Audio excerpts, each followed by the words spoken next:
Toutes nos actions sont le reflet d'une conviction qui est en nous.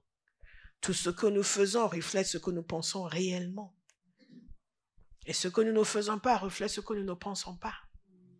Ou quelque chose d'opposé que nous pensons. Oui, mais moi je suis. Change ce que tu es.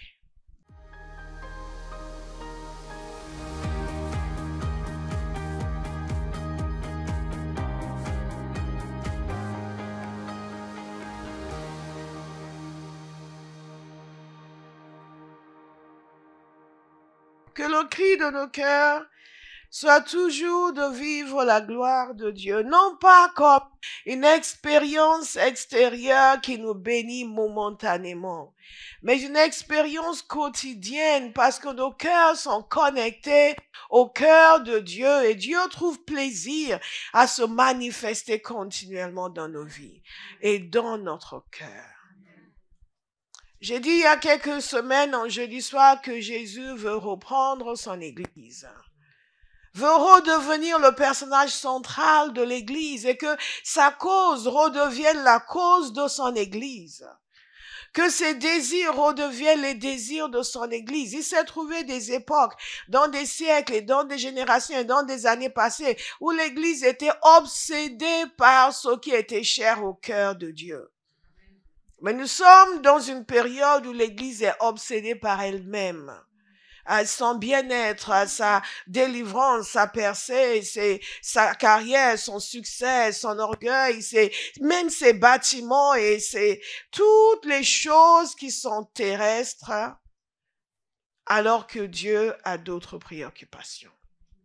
Lorsque nous parlons de renouvellement de l'intelligence, nous avons vu qu'il faut renouveler notre intelligence concernant qui est Dieu, qui est Jésus, la grandeur de notre salut. La révélation que nous avons de la grandeur du salut, de la grandeur du Sauveur, aura un impact sur notre manière de vivre et même sur l'image que nous avons de nous-mêmes.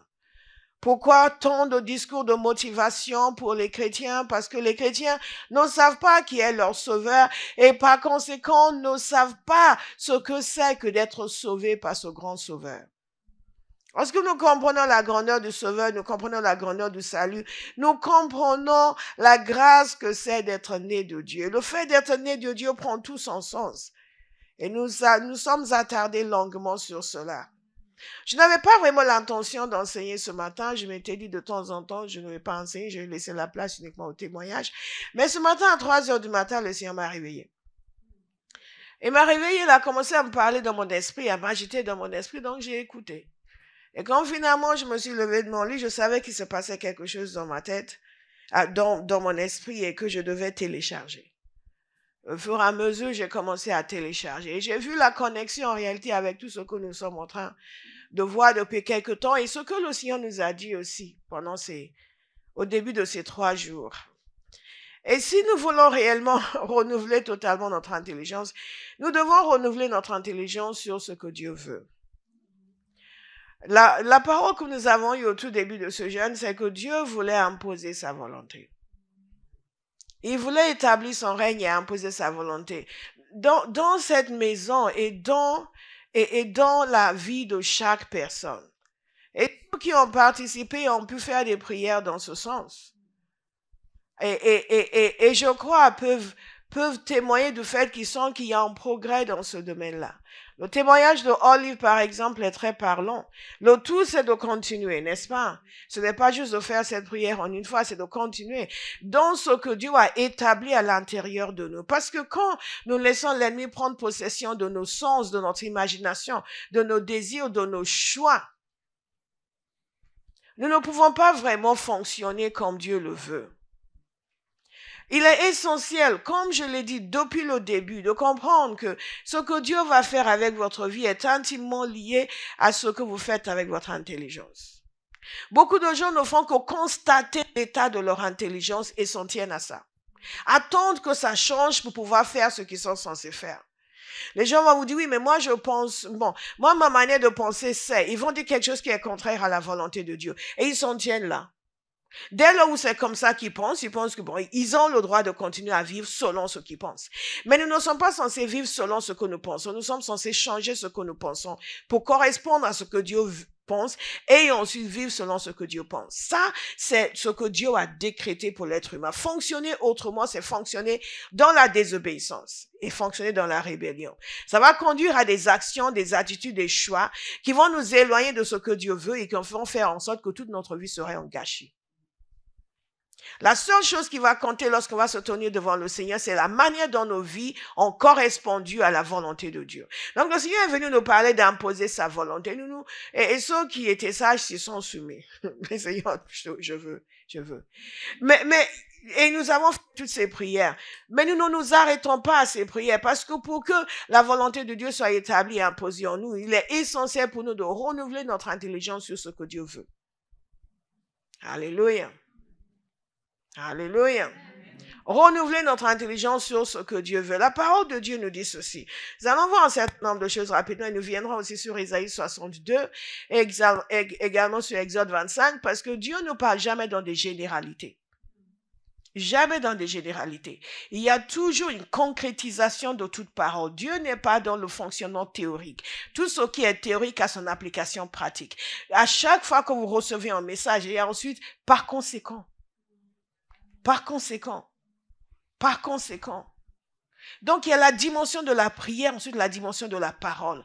Nous avons eu des témoignages, je suis sûre, je pense qu'il y a 2 personnes qui ont témoigné du fait que il y a des choses que nous avons déclarées selon la parole de Dieu, n'est-ce pas?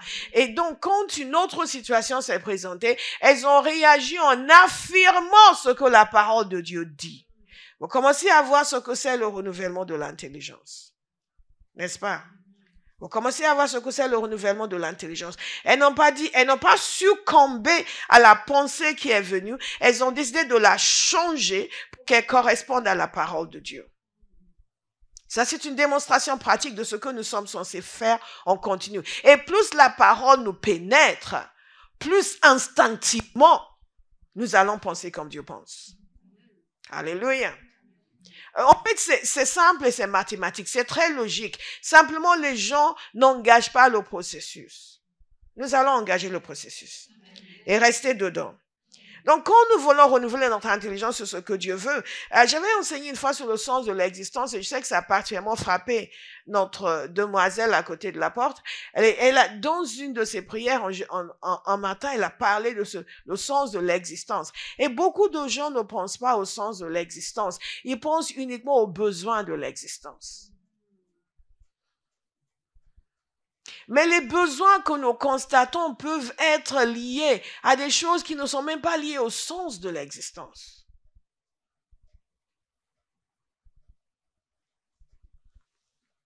Dans Éphésiens chapitre 1, je vous invite à regarder avec moi. Je vais lire tout ce passage. Nous allons voir beaucoup de passages ce matin, donc soyez très, très attentifs. Éphésiens 1, chapitre 1, verset 3. Béni soit le Dieu et Père de notre Seigneur Jésus-Christ, qui nous a bénis de toute bénédiction spirituelle dans les lieux célestes en Christ. En lui, Dieu nous a choisis avant la création du monde pour que nous soyons saints et sans défaut devant lui. Dans son amour, il nous a prédestinés à être des enfants adoptifs par Jésus-Christ. C'est ce qu'il a voulu dans sa bienveillance pour que nous célébrions la gloire de sa grâce, dont il nous a comblés dans le bien-aimé. Regardez un certain nombre de choses qu'il nous a dit. Il nous a bénis, il nous a choisis, il nous a prédestinés à être ses enfants adoptifs pour que nous célébrions sa grâce. Ensuite, la gloire de sa grâce. Par son sang, nous sommes rachetés, pardonnés de nos fautes. Conformément à la richesse de sa grâce. Dieu nous l'a accordé avec abondance en toute sagesse et intelligence. Donc, si on vous demandait de quoi il s'agit dans Éphésiens chapitre 1, vous allez dire qu'il s'agit du fait que Dieu nous a bénis, Dieu nous a choisis, Dieu nous a adoptés, Dieu nous a prédestinés, Dieu nous a rachetés, Dieu nous a pardonnés. N'est-ce pas? Mais ce n'est pas vrai. La chose principale de ce passage, je vais la lire maintenant. Au verset 9, il nous a fait connaître le mystère de sa volonté, conformément au projet bienveillant qu'il avait formé en Christ pour le mettre à exécution lorsque le moment serait vraiment venu, à savoir de tout réunir sous l'autorité du Messie, aussi bien ce qui est dans le ciel que ce qui est sur la terre.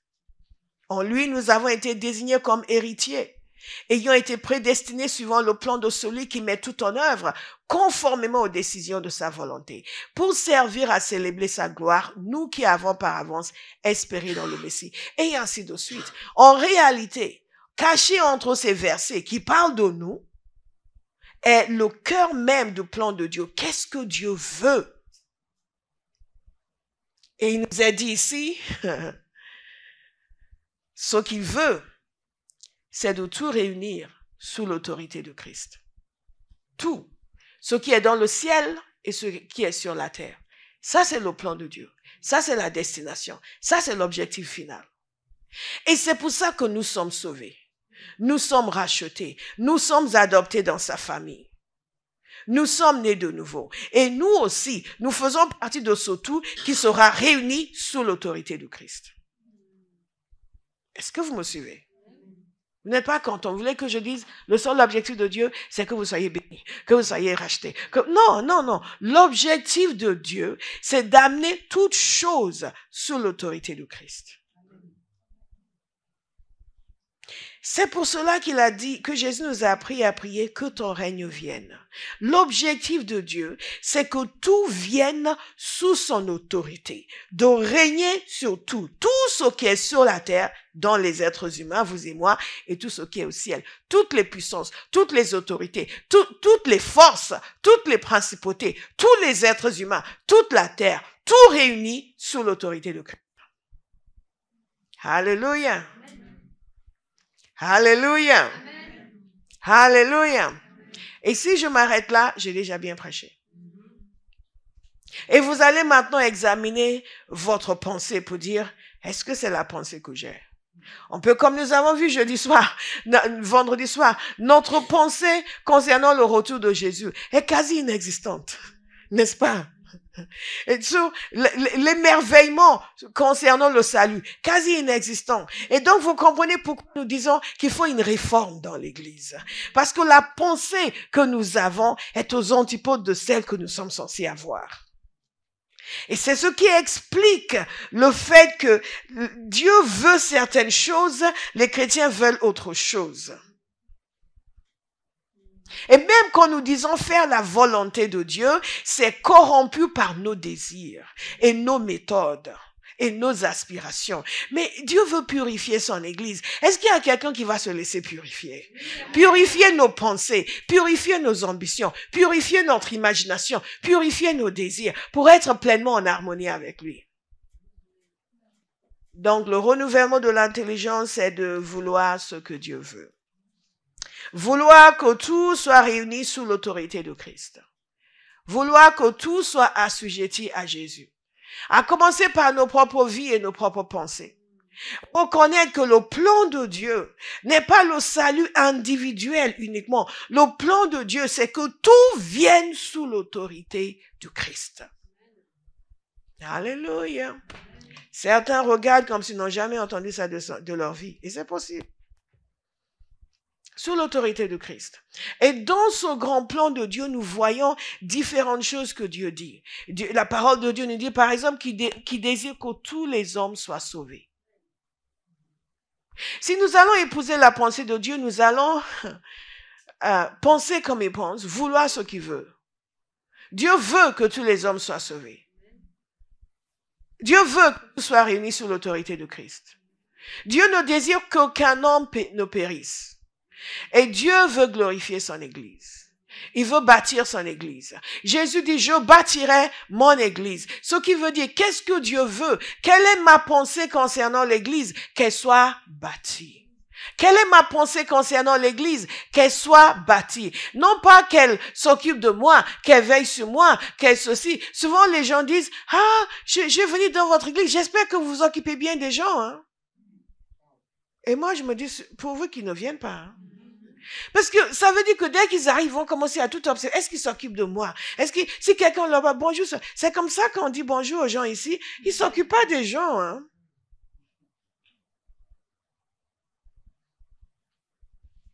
Donc, nos pensées concernant l'Église ne correspondent pas du tout aux pensées de Dieu dans ce cas-là. Nos pensées concernant l'Église ne reflètent que nos désirs et nos convoitises.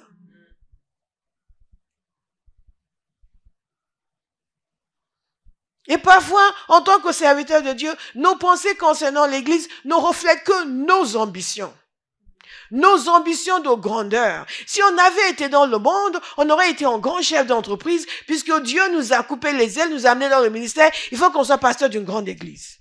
Parce que c'est comme ça que nos ambitions seraient assouvies. Mais ce n'est vraiment pas pour Jésus. C'est pour nous, pour notre gloire. Je n'oublierai jamais entendre un serviteur de Dieu encourager les gens à se porter volontaire comme responsable de cellule et dire ceci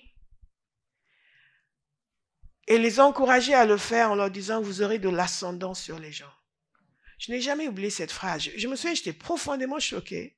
Je me suis tue, bien sûr, j'ai acquis de la sagesse et j'étais vraiment choquée. Nous ne devenons pas responsables de cellule pour avoir de l'ascendant sur les gens.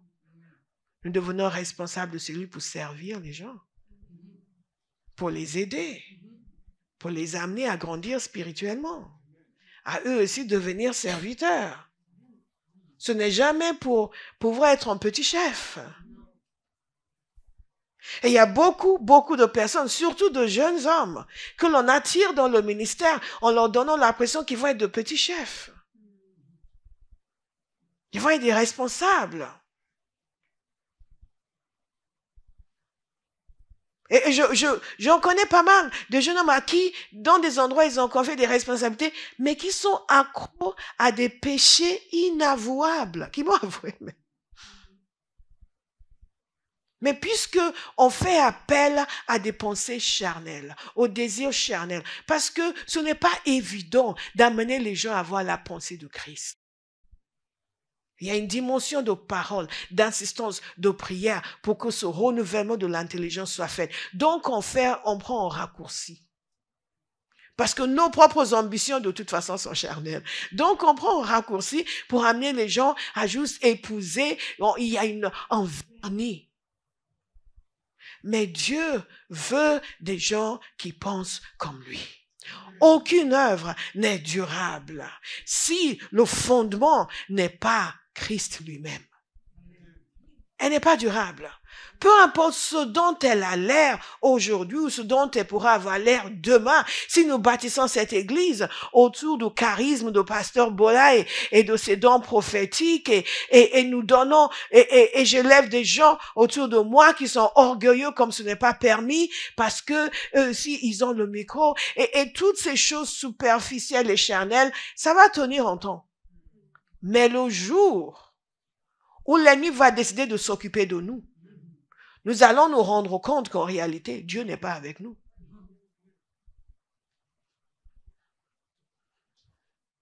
Mais là où nous allons faire à la manière du Seigneur. Donc, quand vous regardez, vous dites, qu'est-ce que Dieu veut? Qu'est-ce que Dieu veut? Je peux vous assurer, vous ne vous tromperez jamais en priant et en disant ce que vous avez appris à dire ce week-end. Hey, but you will obey God. You will do the will of the Father. You will desire what God desires. By day or by night, you will think only of the glory of God. Hey, on ne vous dit pas de faire des choses qu'on ne fait pas. On vous donne des choses qui marchent. Alléluia. Et je vais vous dire, quand vous commencez à le faire, ça va devenir automatique. Ça va devenir automatique. Au lieu de vous dire, je dois encore faire, but you will obey God. You love obeying God. Hallelujah. Tu aimes obéir à Dieu. Tu vas obéir à Dieu. Il n'est pas question de dire, oui, j'ai pas envie de. Dès où Dieu en a envie, j'en ai envie. C'est pour cela que je vous ai dit l'autre matin, je ne sais pas si c'est samedi matin ou vendredi matin, que je ne supporte plus d'entendre les témoignages des chrétiens qui disent, j'avais pas envie de venir à la réunion, mais je suis venu et Dieu m'a béni quand même. Ça suffit quand même, ça suffit, stop. Dites à quelqu'un, ça suffit. Ça suffit. On renouvelle son intelligence au point où on ne consulte pas ses émotions. On fait ce qui est juste devant Dieu. Et on se parle à soi-même. On ne fait pas, oh, j'ai pas envie, oh, je vais comme essayer. Béa, tu as envie. Tu aimes ce que Dieu aime. Dieu sera présent ce soir, donc toi aussi tu seras présent. C'est là où Dieu t'a affecté, donc tu seras présent. Et tu seras présent avec joie. Alléluia. Il n'est même pas permis que tu sois présent en traînant des pieds. Aucun compromis avec les ténèbres. Alléluia. Nous savons ce que Dieu veut. Nous voulons ce que Dieu veut. Et dans Ésaïe 62, la parole de Dieu nous dit ceci. Qu'est-ce que Dieu veut dans notre génération? Il veut tout réunir sous l'autorité de Christ. Qu'est-ce que Dieu veut dans notre génération? Il veut que les hommes soient sauvés. Qu'est-ce que Dieu veut dans notre génération? Il veut bâtir son église. Qu'est-ce que je veux dans ma génération? Je veux que tout soit réuni sous l'autorité de Christ. Qu'est-ce que je veux dans ma génération? Je veux que tous les hommes soient sauvés. Qu'est-ce que je veux dans ma génération? Je veux bâtir l'église. Une correspondance entre la pensée de Dieu et la mienne. Est-ce que vous savez que depuis le début de ce message, j'avais préparé un message sur renouveler notre intelligence sur ce que nous sommes en Christ, sur toutes les bénédictions que Dieu a pourvues pour nous. Et jusque-là, je n'ai pas pu le donner. Alléluia. Parce qu'il y a quelque chose qui précède. C'est renouveler notre intelligence sur Dieu lui-même, sur Jésus, sur le salut et sur ce que Dieu veut. Et vous allez dire avec moi, ce que Dieu veut, c'est ce que je veux. C'est le sujet de ma méditation. On continue. J'harmonise ma pensée avec la pensée de Dieu. Ses désirs deviennent mes désirs. Ça ne se fait pas automatiquement. Vous devez décider, vous, que ça va être comme cela. Donc, ne venez pas me dire, ah, j'ai pas envie de lire la Bible. Je vais vous regarder comme si vous étiez un extraterrestre. What is wrong with you? Maintenant, si vous êtes nouveau converti, je vais vous faire asseoir, je vais vous encourager, je vais vous montrer des versets, je vais prier pour vous. Mais si vous êtes ancien, je ne sais pas, j'ai pas envie de lire ma Bible. Je vais vous regarder comme s'il y a quelque chose qui ne va pas avec vous. On n'interroge pas son envie. On décide son envie. On choisit son envie. Vous êtes encore un bébé quand ton manque d'envie vous empêche de faire quelque chose. Parce que, je vais vous épargner ce matin. Parce que je ne veux pas rater le cœur de mon message.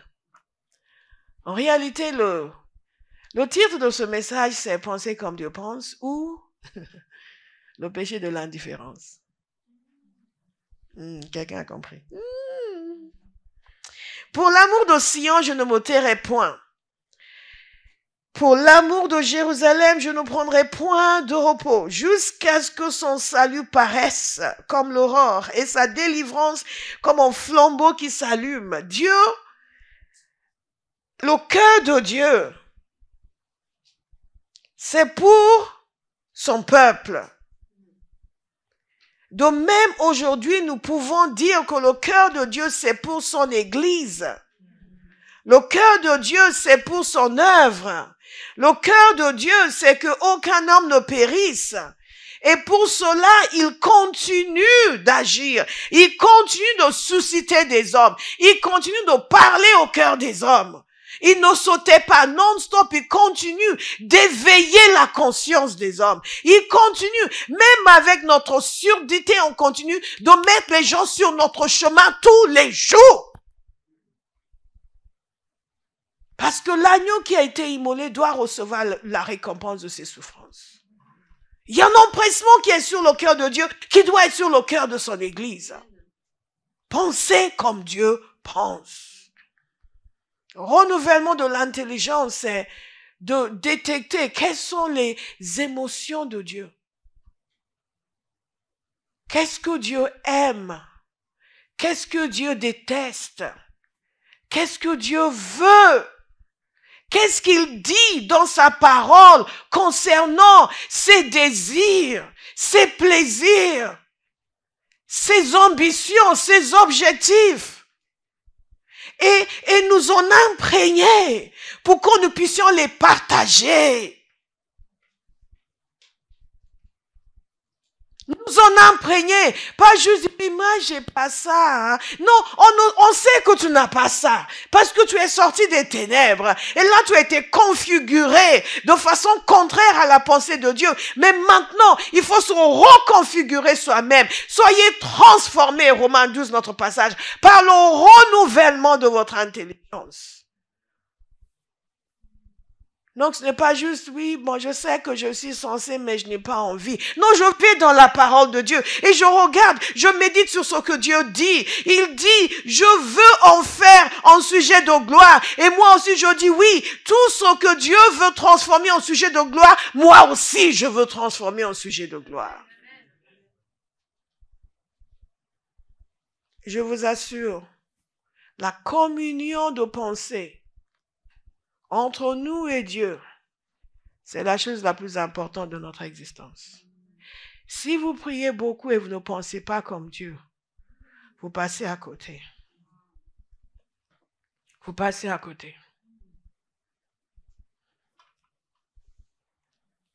Le fait de beaucoup prier doit nous emmener dans une communion, une intensité d'intimité avec Dieu qui nous permet d'être ouverts et de partager ses pensées. Ésaïe 62 encore. Alors les nations verront ton salut et tu les rois ta gloire. Et l'on t'appellera d'un nom nouveau que le nom de l'Éternel déterminera. C'est ce regard que nous sommes censés avoir sur l'œuvre de Dieu sur la terre. C'est ce regard que nous sommes censés avoir sur l'Église. Jésus a dit, je bâtirai mon Église. Ce regard que nous sommes censés avoir sur l'Église et sur notre Église locale. Nous devons vouloir la voir bâtie, glorifiée, représenter ce que Dieu veut qu'elle représente sur la terre, correspondre à la pensée qui est sur le cœur du Père. Qu'est-ce que Dieu pense concernant Abba House? Qu'est-ce que Dieu veut pour Abba House? Ça doit habiter nos pensées. Sinon, nous ne sommes que des profiteurs qui venons pour prendre, mais nous ne coopérons pas avec Dieu pour l'accomplissement de sa volonté. J'allais me dire, mais tout le monde est comme ça aujourd'hui. Oui, mais nous ne sommes pas comme ça. Non, non, non. Et c'est pour cela que souvent nous faisons appel au côté charnel des êtres humains, parce que nous savons qu'ils n'ont pas de cœur pour Dieu. Nous savons que la gloire de Jésus n'est pas leur problème. Nous savons que le cœur de Dieu, la gloire que Dieu veut révéler dans son Église n'est pas leur problème. Ils n'ont que faire. Donc nous avons recours à d'autres moyens charnels pour les mobiliser. Parce que de toute façon, notre objectif à nous, ce n'est pas la gloire de Jésus, c'est la nôtre. Donc, entre la personne qui n'a pas la gloire de Jésus à cœur et le peuple qui n'a pas la gloire de Jésus à cœur, ils se rencontrent. Et on peut être d'accord pour couler ensemble et laisser Jésus. Jésus a dit, je bâtirai mon Église. Une pensée renouvelée, une intelligence renouvelée, c'est une intelligence qui est obsédée par cela, je bâtirai mon Église. Chaque homme et chaque femme né de Dieu, quand sa pensée est réellement renouvelée, sa pensée c'est ceci, je bâtirai l'Église. Je bâtirai l'Église. Je me mets du côté de Jésus pour bâtir son Église. Mais c'est Dieu qui bâtit son Église. Oui, mais il fait à travers des humains. Il fait à travers des humains.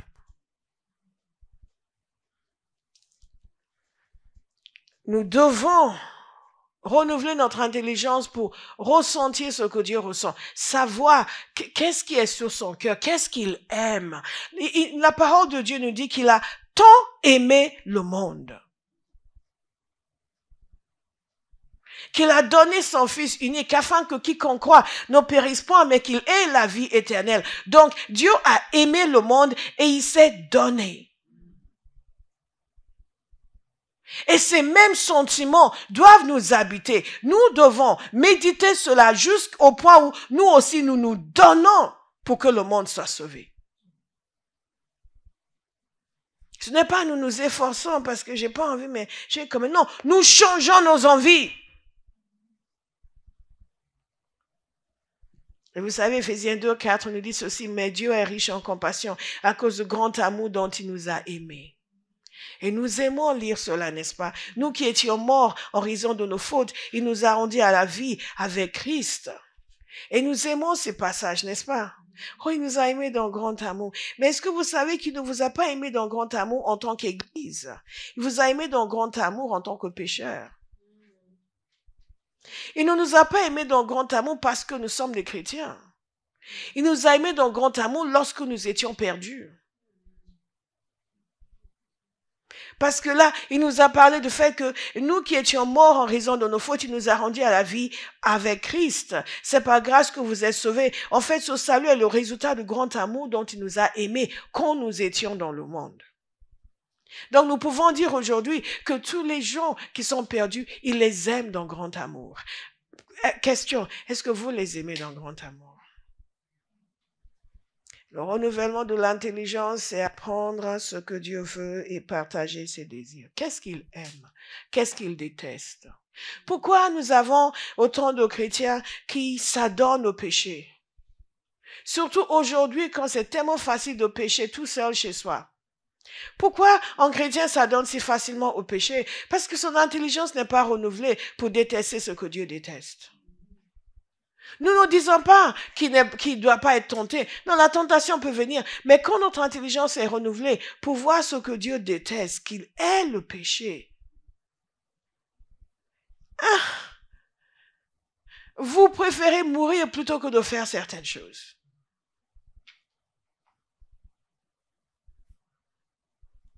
Je suis toujours fascinée par les gens qui disent « Je ne peux pas m'empêcher. » Tu ne peux pas t'empêcher?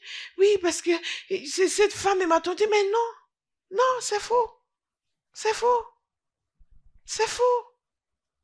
Non. Et il y a toujours une action de la part de l'individu qui conduit au péché.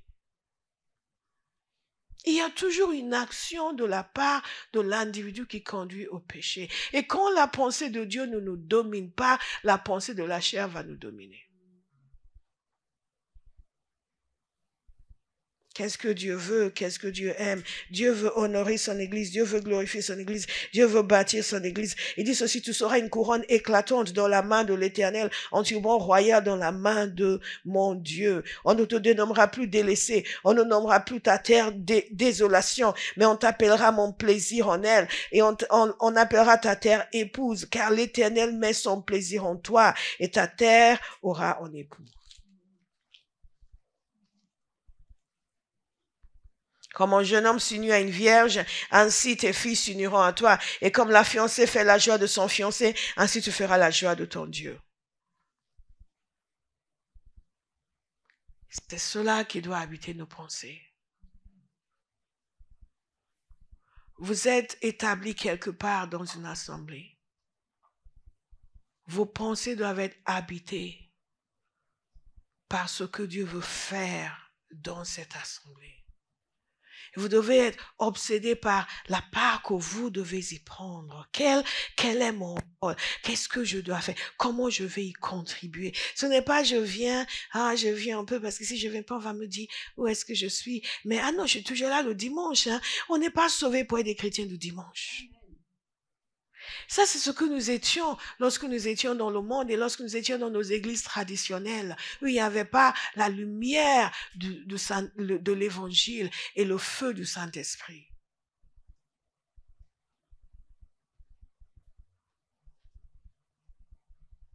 Non. Non.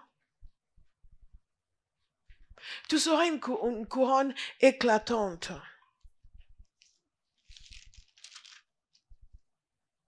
Dans la main de l'Éternel, en turban royal, dans la main de ton Dieu, ne te dénommera plus délaissé. Quand nous méditons, on continue sur ces pensées de Dieu, ces désirs de Dieu, ces projets de Dieu pour son peuple, pour sa maison, pour ses enfants, pour son Église. Ça va devenir aussi notre obsession. Et nous serons guéris de l'indifférence. Ce n'est pas juste, bon, je m'empresse pour faire ceci. Non, c'est que je pense comme Dieu pense. Je disais à certains que peu importe, j'ai beaucoup voyagé dans mon métier et peu importe où j'étais, je devais trouver une église parce que je veux savoir ce que Dieu fait dans ce pays. Je veux voir comment se portent les miens dans ce pays. Je veux voir comment l'église se porte ici. Je veux voir comment les chrétiens sont ici. Je veux avoir la communion fraternelle avec des chrétiens ici. Je suis toujours émerveillée par des chrétiens qui voyagent et qui en profitent pour dormir le dimanche matin. Je me demande toujours, est-ce qu'ils sont vraiment nés de Dieu? Certains sont même contents, ils planifient leur voyage le samedi pour éviter le dimanche matin. Et faire la grâce matinée le dimanche matin. Ils sont, j'ai pu faire la grâce matinée ce dimanche.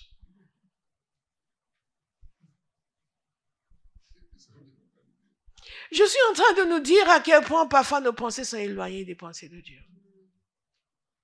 Et que le renouvellement de l'intelligence, c'est changer nos pensées. Où est le zèle pour sa maison? Où est le désir de la voir devenir éclatante? Où est le désir dans vos cœurs, à vous, de voir Abba House devenir ce que Dieu veut qu'elle devienne? Dans quelle mesure est-ce que vos pensées sont habitées par les pensées de Dieu concernant cette maison? Dans quelle mesure? Oh, nous sommes censés penser comme ils pensent. Et à chaque fois que je vois une église, je suis contente. Thank you, Jesus. Thank you, Jesus. Parce que c'est la maison de Dieu.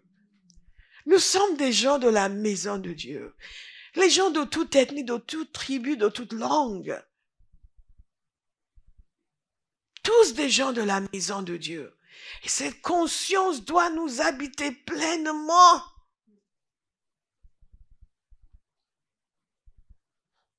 Mais comment les bobos étaient baricos? Ça va, petit pasteur? Zemoko, tu es en train de recevoir le message? C'est puissant. Alléluia. Les enfants comprennent plus que ce qu'on imagine. Qu'est-ce que Dieu aime? Qu'est-ce que Dieu veut? Qu'est-ce que Dieu désire? L'antidote à l'indifférence. Absorber la pensée de Dieu sur son Église, sur son œuvre. Je ne m'autorise pas à penser autre chose que ce que Dieu pense.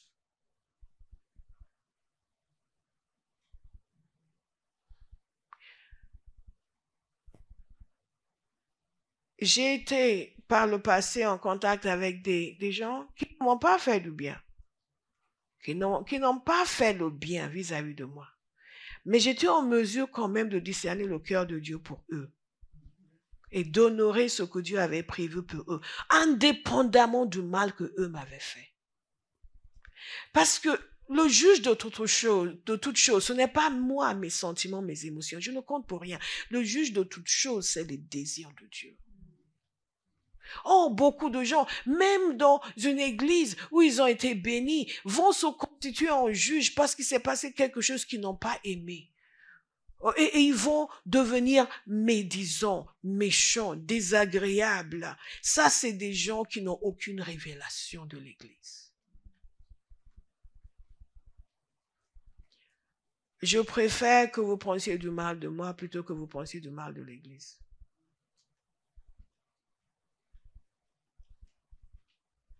Je parle de vraies églises, hein. Je ne parle pas des endroits où l'extorsion est la monnaie du jour. Est-ce que vous me suivez? Je ne parle pas des endroits où l'exploitation ou l'oppression est monnaie courante. Nous devons avoir la pensée de ce que Dieu veut, de ce que Dieu aime, de ce dont Dieu a besoin. Et je vais le redire, de ce dont, de ce dont, de ce dont, de ce dont, alléluia, de ce dont Dieu a besoin. De ce dont Dieu a besoin. Dieu a besoin de quelque chose, pas pour lui-même, mais pour son œuvre sur la terre. Oui, Dieu est souverain, il fait comme il veut, toujours, mais il fait avec les humains. La terre, il l'a donnée au Fils de Dieu. Il fait avec des humains. Et moi, j'ai décidé que je serais cet humain-là. Ah oui, je serai cet humain-là. Je serai cet humain-là. Et oh, connaître le cœur de Dieu. Regardez ce dont Dieu a besoin. Ici, dans la suite de ce passage, et nous l'avons lu pendant le temps de jeûne et de prière, mais c'est de cela que le Seigneur m'a parlé encore ce matin. Donc, je vous le livre. Qu'est-ce qu'il nous a dit encore? Sur tes murs, Jérusalem, j'ai placé des gardes. Ils ne sauteront ni jour ni nuit. Vous qui l'a rappelé au souvenir de l'Éternel, point de repos pour vous. Vous qui l'a rappelé au souvenir de l'Éternel. Et voici que Dieu vient d'exprimer son désir ardent de bénir son peuple. Et maintenant, il faut quand même des gens qui vont être placés comme des gardes, qui vont être là pour rappeler au souvenir de l'Éternel ce qu'il a dit sur son peuple. Donc, Dieu l'a dit ne suffit pas. Il y a des êtres humains qui doivent être connectés avec son cœur, qui doivent penser comme il pense et qui doivent agir pour que ce qu'il a dit puisse s'accomplir. Jésus est mort pour nos péchés. Il a porté nos maladies à la croix. Mais il y a des gens qui sont encore malades aujourd'hui. Et comment Dieu fait pour les guérir? Quelqu'un qui va partager ses pensées et qui va dire, ils ne sont pas censés être malades. Donc, je vais faire quelque chose.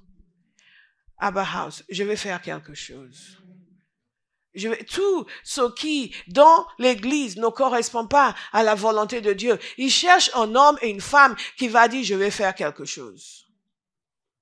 Pas parce que ça m'arrange, ça correspond à mon projet de vie, mais parce que ça arrange le Seigneur. Parce que ça permet à ce que ses pensées concernant cette maison deviennent réalité. Mais si vous n'avez pas la pensée de Christ, manifeste en vous. Vous allez continuer à souffrir de l'indifférence. Vous pouvez prier, mais si vous ne méditez pas la parole, pour dire, ces gardes que tu mets sur le mur, c'est moi. Je choisis, je me laisse imprégner de la nécessité qu'il y ait des gardes sur le mur. En dépit du fait que Dieu a annoncé son désir et sa volonté, il appelle quand même des êtres humains à agir. Sa volonté, cet empressement qu'il a doit devenir le mien. Et quand cet empressement devient le mien, on n'a pas besoin de me demander. C'est comme Ésaïe devant le trône de Dieu. Qu'est-ce qui s'est passé? Il a vu la gloire de Dieu. Il a entendu Dieu dire, qui est-ce que je vais envoyer? Il a dit, me voici, envoie-moi. Quand sa pensée devient notre pensée, quand nous renouvelons notre intelligence de façon consciente pour dire, qu'est-ce que le Seigneur dit qu'il veut? Je vais absorber cela et je vais vouloir la même chose. Avant même qu'il n'ait fini d'exprimer son désir, je me porte volontaire. Parfois, on demande des gens pour faire quelque chose. On demande jour après jour, semaine après semaine, jour après jour, semaine après semaine. Il y a des gens qui sont assis là, qui sont tout à fait capables de le faire. Et ils sourient dans le vide. Pourquoi? Parce que leur intelligence n'est pas renouvelée. La pensée de Dieu ne les habite pas. Puisque la pensée de Dieu ne les habite pas, ils n'ont pas le zèle pour dire, le zèle de Dieu ne les habite pas. Bien-aimé, Jésus est notre exemple. Lorsque Jésus a réagi dans le temple, il nous a dit que ses disciples se sont souvenus qu'il était écrit que le zèle de ta maison me dévore. Il n'a pas réagi par méchanceté, mais par zèle. Il a réagi parce qu'il fallait que les choses soient comme le Père veut qu'elles soient. Où sont les hommes aujourd'hui qui vont se dire les choses doivent être comme le Père veut qu'elles soient? Mais pour la plupart, nous ne savons même pas ce que le Père veut. Quand nous le savons, nous n'avons rien à cirer. Parce que nos pensées ne sont pas renouvelées. Quelque part, quelqu'un est toujours dans la déception de penser, dans la tromperie de penser qu'il a mieux à faire que ce qui est important pour Dieu. Et c'est parce que non seulement les gens ne méditent pas la parole, mais ils ne réfléchissent pas assez. Un homme et une femme qui réfléchit profondément comprend la futilité de l'existence humaine en dehors de Dieu. Et que la vie humaine qui n'est pas taillée sur le cœur de Dieu est une vie gâchée. Du moins celui qui dit qu'il est chrétien. Nous pouvons mesurer la superficialité des gens ou la profondeur de leur révélation de Dieu par leur empressement à agir pour Dieu. Ne dites pas, ouh là là, je suis super superficiel. On en guérit. C'est la bonne nouvelle. Dites à quelqu'un, on en guérit. On en guérit. Hallelujah. Thank you, Jesus. Dieu, dans toutes les générations, va chercher des hommes qui vont penser comme lui et qui vont agir pour lui. Il est allé chercher Abraham. Il fallait vraiment croire. Souvent, nous pensons que nous sommes meilleurs que des gens comme Abraham parce qu'à un moment donné, il a hésité, il a douté. Mais si vous méditez sur ce que Dieu lui a demandé, vous allez voir à quel point c'était extraordinaire qu'il accepte même. Qu'il y croit pour commencer. Qu'il fasse ce qu'il a fait. Et tout cela, pourquoi? Parce qu'il y a cru. Parce qu'il a partagé les pensées de Dieu. Nous voulons exercer la foi. Nous demandons pourquoi notre foi ne fonctionne pas. Mais parce que nous ne pensons pas comme Dieu pense. Sans renouvellement de l'intelligence, nous allons nous efforcer à croire. Nous ne sommes pas censés nous efforcer à croire. La foi vient de ce qu'on entend. Ce qu'on entend vient de la parole de Dieu. Mais quelle place est-ce que cette parole a prise dans nos cœurs? Nous voulons penser comme Dieu pense. Savoir ce que Dieu veut. Dieu, à chaque fois, a suscité des hommes. Il devait libérer Israël de la captivité. Il devait trouver refuge pour Israël. Il a trouvé Joseph. Il devait libérer Israël de la captivité. Il a trouvé Moïse. Il devait faire entrer le peuple dans la terre promise. Il a trouvé Josué.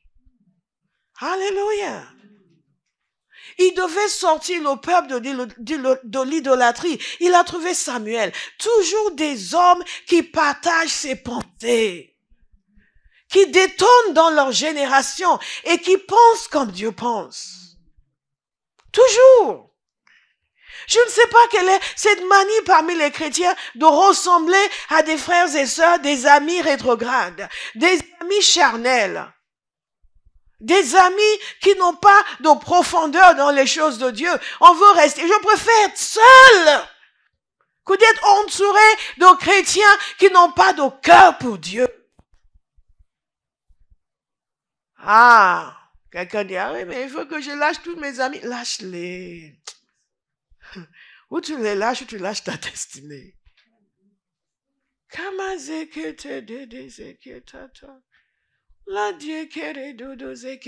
Dieu a toujours cherché et trouvé un homme.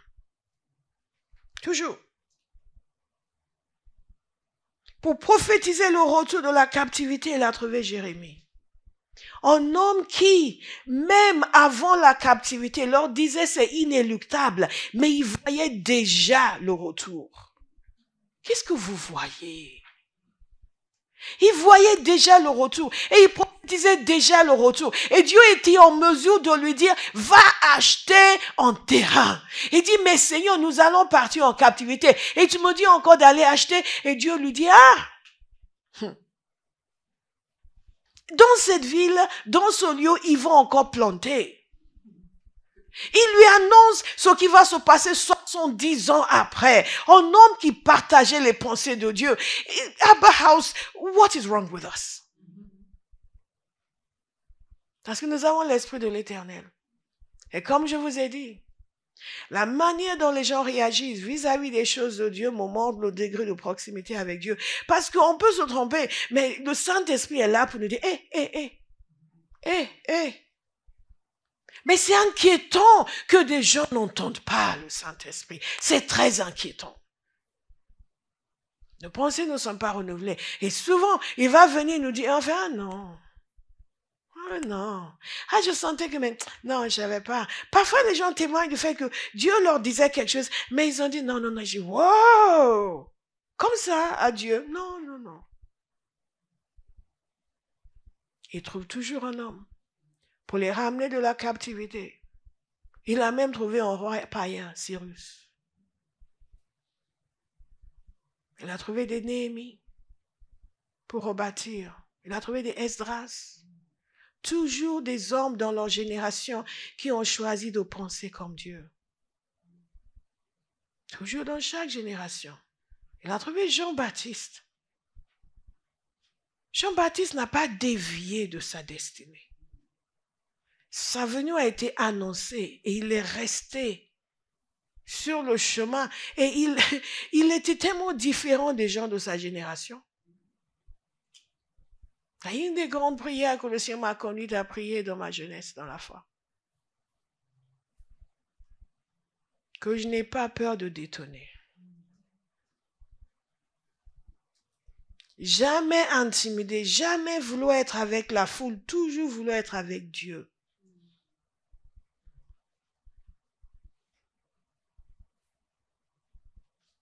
Toujours. Toujours. Dans un groupe de jeunes de l'époque, les gens étaient dérangés par ma manière de prier. Ils parlaient de pleurer. Ils sont venus un jour me taper pour prier pour moi. Et je n'ai pas besoin de prière. Et la personne qui est venue prier pour moi, on honore tous les frères et sœurs. Mais on sait que ce frère, ce n'est pas un géant de la prière. Donc il est venu pour prier pour moi parce que souvent dans les temps de prière, je pleurais dans l'intercession. Et je lui avais dit non merci. Et on m'a convoqué après pour me sermonner.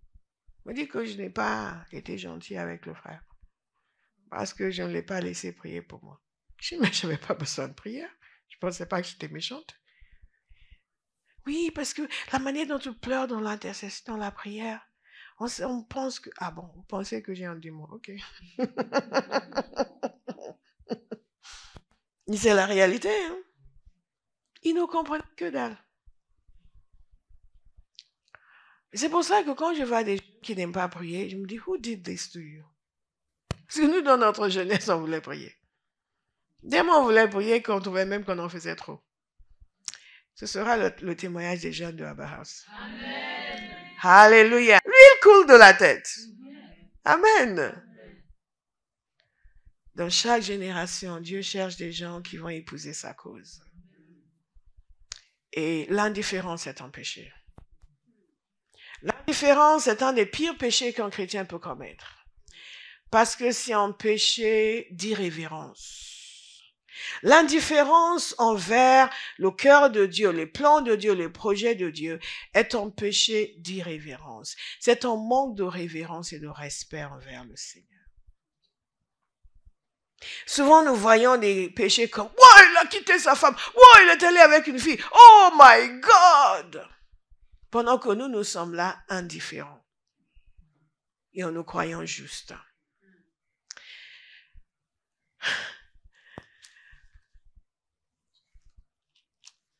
Lorsque Dieu a des projets comme celui d'Ésaïe 62 et que ensuite il veut une couronne éclatante dans la main de l'Éternel, pourtant il n'y a pas de garde sur le muraille. Qu'est-ce qui se passe? Il a dit une fois qu'il cherchait un homme pour se tenir dans la brèche, n'est-ce pas? Afin qu'il ne procède pas au jugement, mais qu'il n'en a pas trouvé. Ce qui veut dire, j'ai parlé de tous ces hommes que Dieu a trouvés, mais ce qui veut dire qu'il y a des fois où il ne trouve pas. Et si Dieu cherche des gens aujourd'hui à Abba House qui vont porter ses projets, ses plans pour cette maison, est-ce qu'il va en trouver? Il va me trouver moi. Mais vous, est-ce qu'il va vous trouver?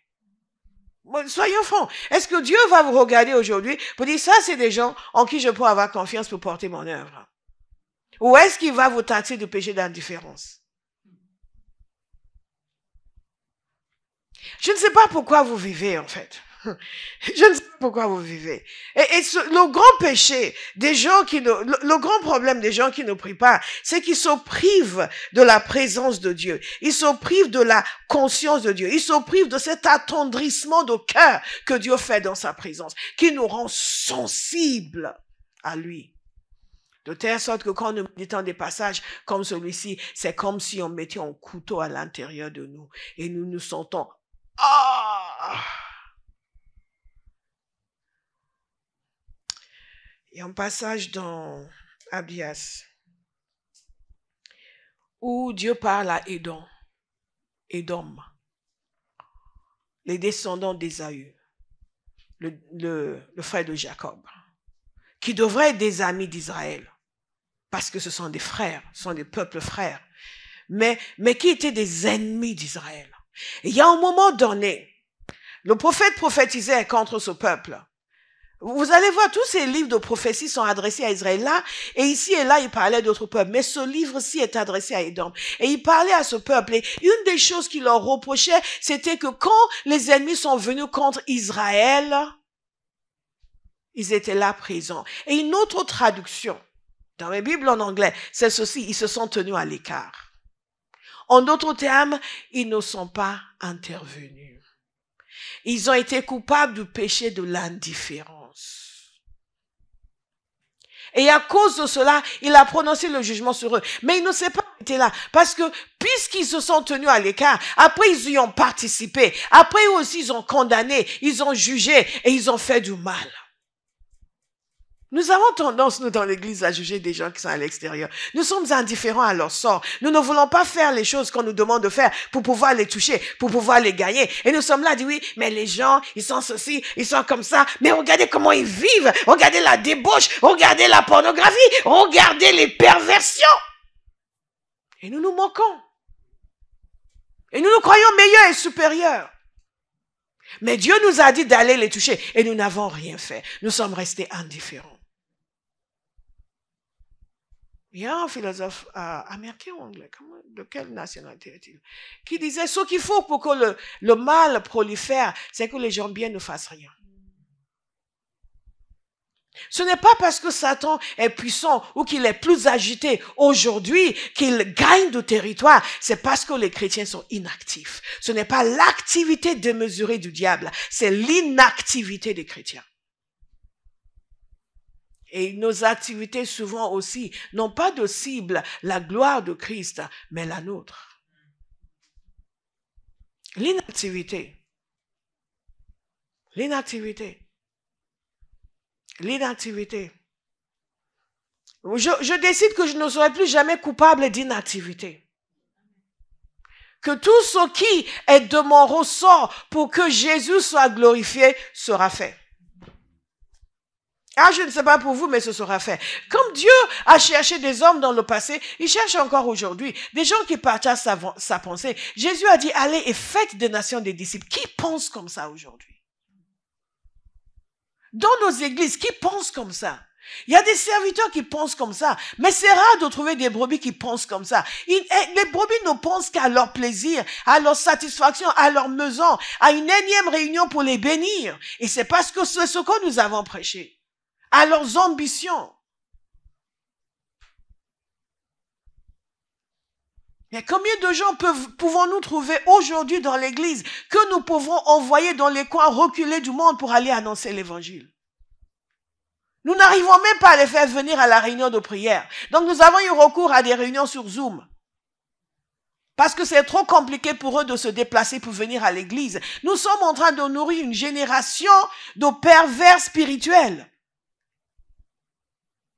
Et si vous en faites partie, il est temps de vous repentir.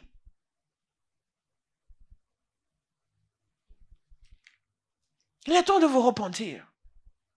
Si nous ne renouvelons pas notre intelligence, nous allons justifier notre indifférence. Et les justifications que les gens donnent pour leur indifférence, parfois les bras vous en tombent. Et que c'est à ce point que l'ennemi a maîtrisé la pensée de l'Église. Dominé sur les chrétiens.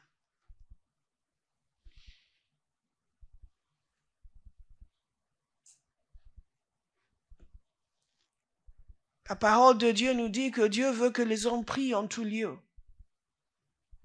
Que les hommes prient.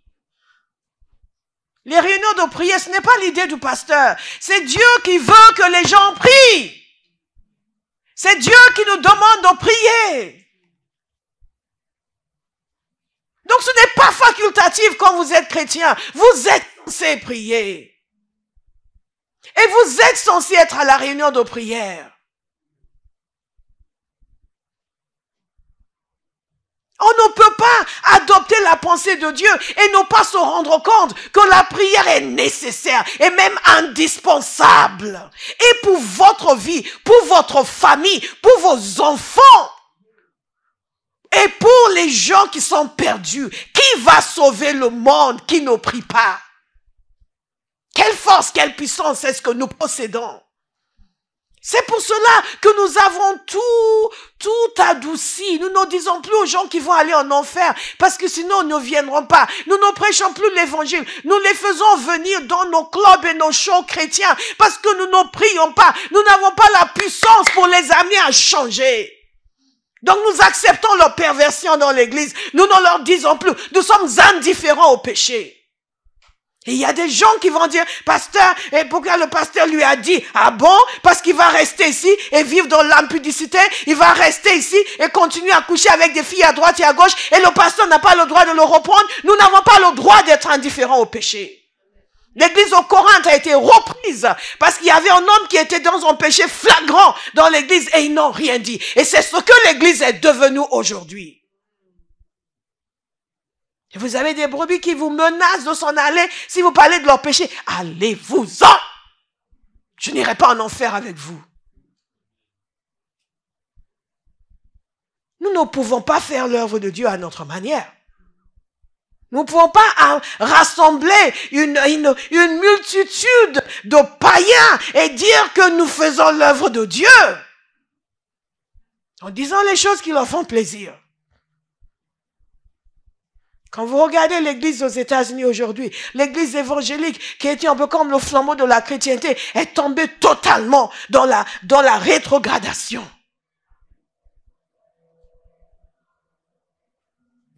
Ce n'est même plus qu'elles sont neutres sur le plan politique, elles soutiennent carrément des candidats pervers. Et les font venir sur l'estrade pour parler au peuple de Dieu. Les mêmes qui vont sortir de là, qui vont dire qu'un enfant peut aller changer de sexe sans le consentement de ses parents. Les mêmes vont venir dans l'église et les chrétiens vont les applaudir.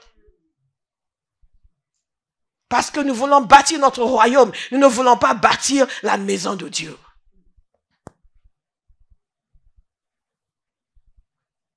Vous pouvez dire, ok, on n'a pas le prédicateur peut dire, je n'ai pas le droit d'être impliqué en politique, etc. Mais il s'implique. Et il s'implique pour des gens qui tiennent des discours contraires à la parole de Dieu. Parce que l'église est corrompue. Parce que nous sommes tous là, chacun de nous, nous voulons que le pasteur accepte notre péché à nous. Parce que nous sommes indifférents au péché.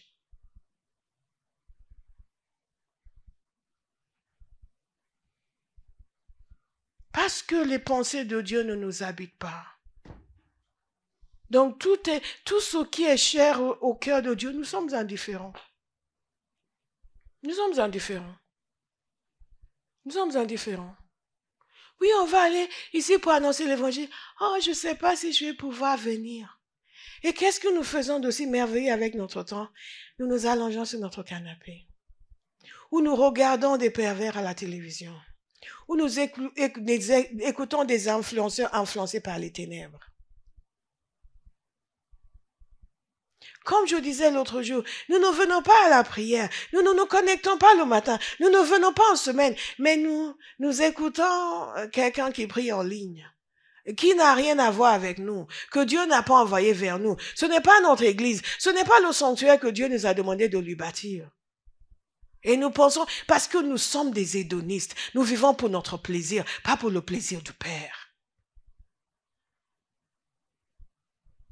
Et nous sommes coupables du péché de l'indifférence.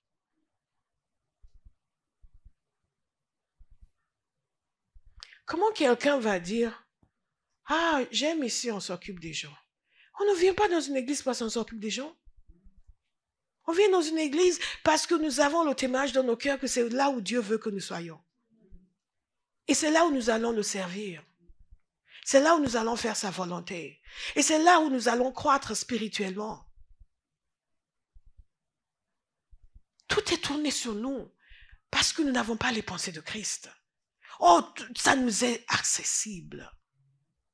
Le renouvellement de l'intelligence. C'est décider que je vais détonner dans ma génération et penser comme Dieu pense. Penser comme Dieu pense. Cette personne qui était venue après me faire des remontrances a fini par être chassée de cette église. Des années plus tard, de cette église-là.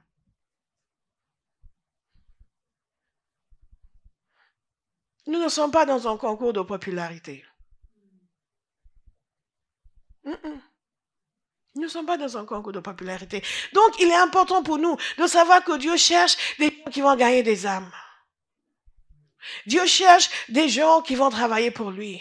Dieu cherche des Épaphras qui vont prier. Il cherche des Timothée qui vont avoir dans leur cœur le souci de l'Église. Le seul, quand vous êtes enfant de Dieu et que vous êtes dans une assemblée, vous devez voir ce que Dieu voit concernant cette assemblée. Pensez ce qu'il pense concernant cette assemblée et agir pour. Votre premier lieu de service, c'est au sein de votre assemblée. Ce n'est pas ailleurs. Parce que c'est là où vous recevez. Et c'est là aussi où vous êtes censé donner. Parce que sinon, vous êtes en déficit. Vous ne devez rien à quelqu'un d'autre. Mais vous devez tout à Dieu dans ce qu'il fait dans cette maison. Donc, vous avez un devoir. Je vais vous le redire. Si vous êtes membre de Abba House, vous avez un devoir envers Abba House.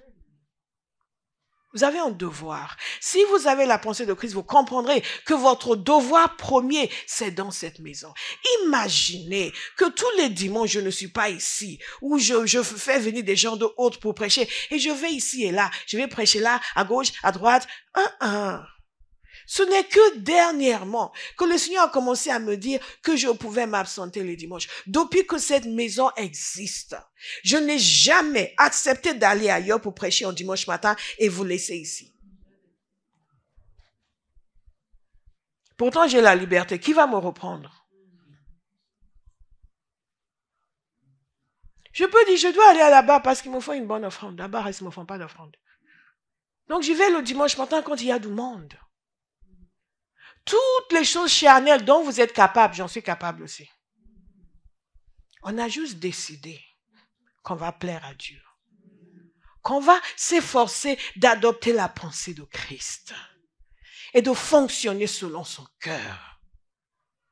Nous avons chacun de nous un devoir pour être ses gardes sur les murailles de sa maison.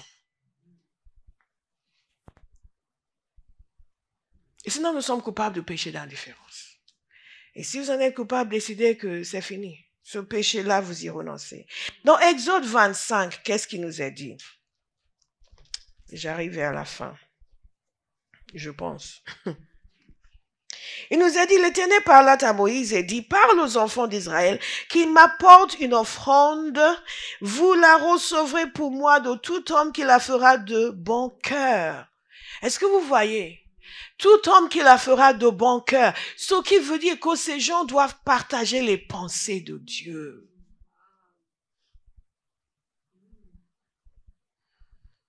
Le renouvellement de l'intelligence. Vous avez dans l'église les gens qui sont là, reçoivent la prière, reçoivent la prophétie, reçoivent l'enseignement, reçoivent tout, mais qui n'apportent jamais leur offrande de bon cœur. L'intelligence non renouvelée. Ça, c'est quand ils en apportent. J'ai dû encourager une bien-aimée hier qui hésitait à venir. Quelqu'un l'avait invitée. Je me demande si ce n'est pas la demoiselle qui gère les vidéoprojecteurs, parce que c'est dans sa ville que cette personne a été invitée. Quelqu'un lui a tendu en papier et elle a décidé de venir. Mais elle a hésité. Vous savez pourquoi? Elle ne voulait pas se présenter devant le Seigneur les mains vides. C'est ce que dit la parole de Dieu. Qu'on ne se présente pas devant Dieu les mains vides.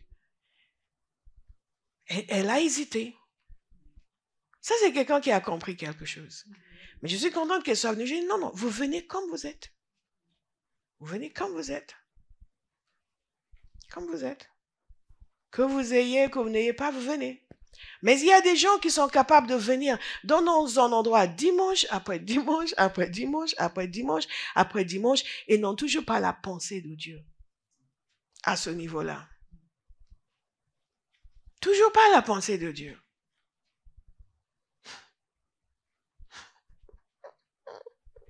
Il y a des gens qui décident dans quelle église ils vont aller en fonction de est-ce qu'ils demandent la dîme ou pas. S'ils donnent la dîme ici, on ne va pas rester ici, on va aller ailleurs. Ils quittent l'endroit où Dieu les a mis parce qu'ils aiment l'argent et qu'ils n'ont pas la pensée de Dieu. C'est quand même quelque chose.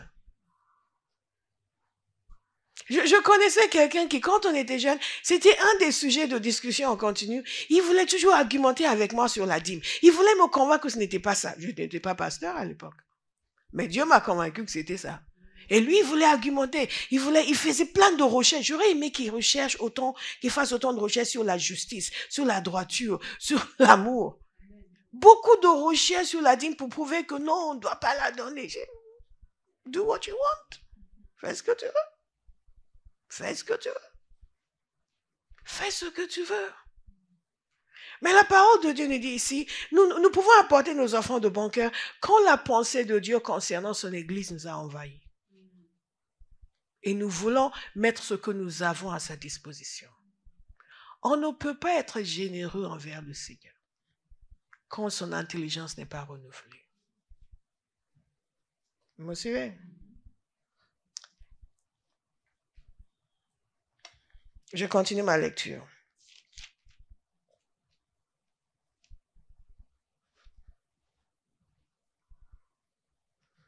Je ne sais pas comment je me suis retrouvée dans Lévitique. Voilà ce que vous recevez d'eux en offrande, de l'or, de l'argent et de l'airain, des étoffes teintes en bleu, en pourpre, en cramoisi, du fin lin et du poil de chèvre, des peaux de bélier teintés en rouge et des peaux de dauphin, du bois d'acacia, de l'huile pour le chandelier, des aromates pour l'huile d'onction et pour le parfum odoriférant, des pierres d'onyx et d'autres pierres pour la garniture de l'éphod et du pectoral. Ils me feront en sanctuaire. Et j'habiterai au milieu d'eux. Vous ferez le tabernacle et tous ses ustensiles d'après le modèle que je vais te montrer. Je ne vais pas revenir sur tout ce que j'ai déjà enseigné à ce sujet-là. Mais en réalité, lorsque nous transposons dans le Nouveau Testament, chaque enfant de Dieu est censé être dans cette logique. Nous ferons un sanctuaire. Nous bâtissons l'Église. Et Dieu va demeurer au milieu de nous. Nous exécutons la volonté du Père concernant son Église. Nous sommes sensibles à son cœur, nous partageons ses pensées et nous nous impliquons pour faire quelque chose, être des gardes sur les murailles et apporter ce que nous possédons et apporter aussi nos capacités, nos compétences pour bâtir son Église, pour exécuter ses projets, pour exécuter son œuvre. Mais Kamari Bobo Sekete. Et les gens se sont mis au travail. Nous nous sommes arrêtés longuement sur le fait qu'ils ont bâti selon le modèle que Dieu a montré. Il y a un modèle que Dieu nous montre. Vous savez que depuis le début de cette église, le Seigneur m'a mis en garde contre la tentation de suivre le modèle des autres, mais de suivre ce que lui allait dire, ce que lui allait donner. Et la responsabilité de chacun quand il est dans une assemblée, c'est de savoir quel est le modèle que Dieu nous a donné dans notre assemblée et de suivre totalement. De suivre.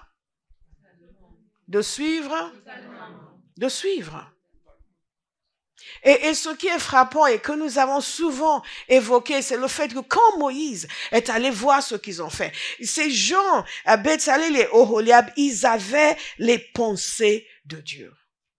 Ils comprenaient que nous sommes en train de bâtir un sanctuaire. Nous ne sommes pas juste en train de venir pour faire quelque chose pour que nous soyons bénis. Nous sommes en train de faire quelque chose pour que Dieu soit béni.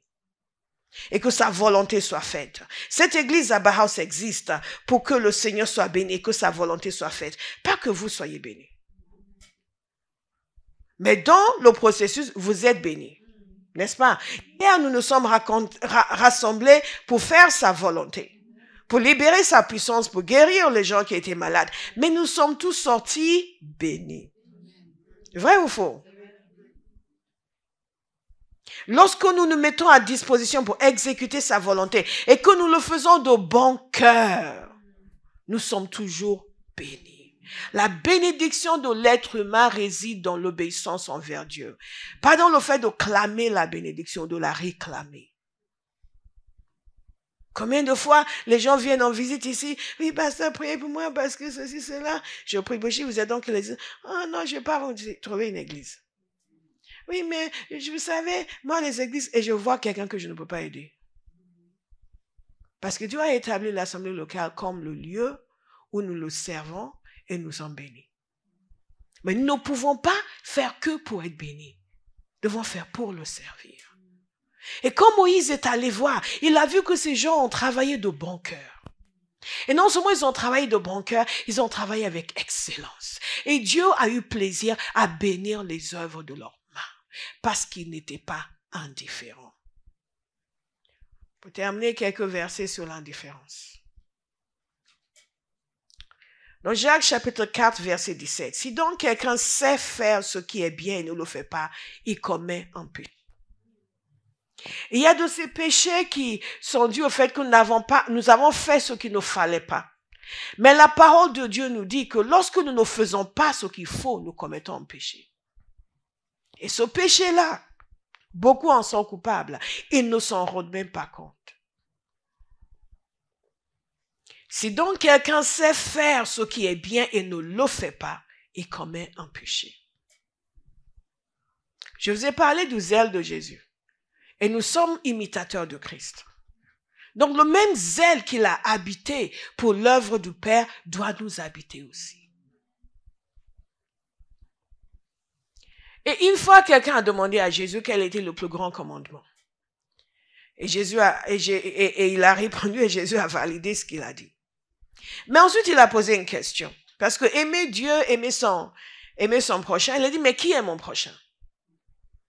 Et Jésus a raconté l'histoire que nous appelons l'histoire du bon samaritain. Et dans cette histoire, qu'est-ce que nous voyons? Il dit aimer son prochain. Aimer son prochain. Et dans cette histoire, qu'est-ce que nous voyons? Nous voyons l'indifférence des gens religieux. L'indifférence. L'indifférence. Des gens qui savaient pourtant, qui connaissaient la loi, qui savaient pourtant que Dieu avait donné l'ordre d'aider son prochain. Ces gens ont été indifférents. Aujourd'hui, beaucoup de chrétiens sont indifférents. Les gens meurent et vont en enfer chaque jour et nous sommes indifférents. Chacun a son idée, son timetable, son planning, ce qu'il a à faire, ce qu'il a le temps de faire, ce qu'il n'a pas le temps de faire, mais nous sommes indifférents. Et la preuve de cela, c'est le fait que nous pouvons, jour après jour, passer à côté des gens qui ne sont pas convertis. Et toute la semaine, il n'y a rien que nous faisons de bon cœur pour les toucher. Si je vous demandais à chacun de vous aujourd'hui de me dire en détail ce que vous faites réellement de lundi à samedi pour que les gens soient convertis, que les gens viennent dans cette maison, ce serait une catastrophe. Et c'est pour cela que le Seigneur nous a taxés d'indifférents. Et que nous avons crié à Dieu et prié contre l'indifférence. Mais il ne suffit pas de prier, il faut méditer sa parole. Et commencer à dire les mêmes sentiments qui étaient en Jésus doivent être en moi. Le zèle de sa maison doit me consumer. Doit me consumer. Et l'indifférence doit être bannie. C'est chacun de le faire. Chacun de le décider. L'indifférence doit être bannie. Je pensais que nous avions déjà fini avec ces passages, jusqu'à ce que le Seigneur me réveille ce matin à 3 heures. Et commence encore à m'en parler. Ce qui veut dire que l'affaire n'est pas encore réglée. Donc, n'oublions pas la grande interpellation de ces derniers jours. La gloire de Dieu a été manifestée hier. Les gens ont été touchés, les gens ont été guéris, mais ce n'est pas pour autant que l'interpellation du Seigneur est devenue désuète. Et particulièrement pour ceux qui étaient aux abonnés absents pendant ce temps de jeûne et de prière, ouvrez bien vos oreilles. Il est temps de mettre fin à l'indifférence. Il est temps de mettre fin à l'indifférence. Tite chapitre 2, verset 14 nous dit ceci. Il s'est donné lui-même pour nous, afin de nous racheter de toute faute et de se faire un peuple qui lui appartienne, purifié et zélé pour de belles œuvres. Où est votre zèle? Quelqu'un manque de zèle et vient se plaindre à vous et vous allez dans votre sens. Vous allez vous enfoncer avec lui.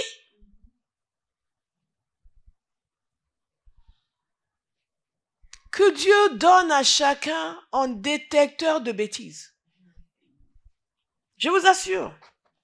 Un détecteur de bêtises. Que quand quelqu'un commence à dire quelque chose, même si vous ne comprenez pas pourquoi, vous savez tout de suite que c'est une bêtise. I love you, sister. Well, I don't want to think like you. L'amour ne veut pas dire suivre la bêtise. Purifié et zélé pour de belles œuvres. Demandez à quelqu'un, où est ton zèle? Où est ton zèle? Où est ton zèle? Où est ton zèle?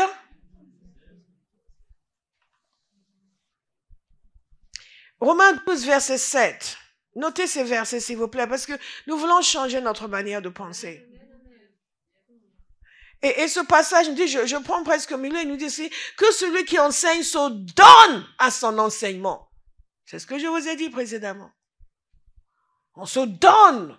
On se donne, on se donne, on se donne pour le Seigneur. On se donne pour ce qui nous est demandé de faire. On se donne. Et celui qui a le don d'encourager a l'encouragement. Que celui qui donne le fasse avec générosité. Arrêtons de donner des pourboires au Seigneur. Celui qui préside avec zèle. Et que celui qui exerce la bienveillance le fasse avec joie. Et c'est la même chose qu'il a dit à Israël dans Exode 25, qu'ils apportent leurs offrandes à ceux qui sont de bon cœur. Quand on sert le Seigneur, on le fait de bon cœur. On renouvelle son intelligence jusqu'à ce que tout notre être soit dedans. Et quand les pensées mauvaises commencent à venir, on dit pas question de penser comme ça. J'ai la pensée de Christ. Celui qui était sans péché a été fait péché pour moi. Qu'est-ce que je vais faire pour lui qui sera démesuré ou excessif? Il n'a pas rechigné à accepter la croix et la punition à ma place. Pourquoi je vais refuser quelque chose pour lui? Le renouvellement de l'intelligence. Et sinon, vous allez avoir la pensée de vos meilleurs amis. Ah, toi, t'es encore à faire. Et un jeune homme, les gens lui disaient, ils se servent de toi dans ton église. Ils se servent de toi. Et on m'a dit qu'on se sert de moi. Je dis quoi? Ce garçon était en vie parce qu'il était venu dans cette église. J'ai géré des choses dans sa vie que la famille ne savait même pas. Il n'avait pas idée d'où Dieu l'a tiré et ce qu'on a fait pour lui. Et il lui disait, ils se servent de toi. Et je me suis dit, quelle bêtise. Ils se servent de lui, pourquoi? Parce qu'il faisait un peu de technique. Ils se servent de lui. Mais ils n'ont pas vu des années d'investissement dans sa vie. Tout ce que Dieu a déposé en lui, tout ce que Dieu a fait pour lui et que Dieu attendait en retour sur investissement. Parce que nous pensons que nous recevons du Seigneur. Nous allons juste continuer à prendre comme des consommateurs. Non, Dieu attend des gens qui vont se mettre sur la garde, sur les murailles et commencer à crier pour sa maison.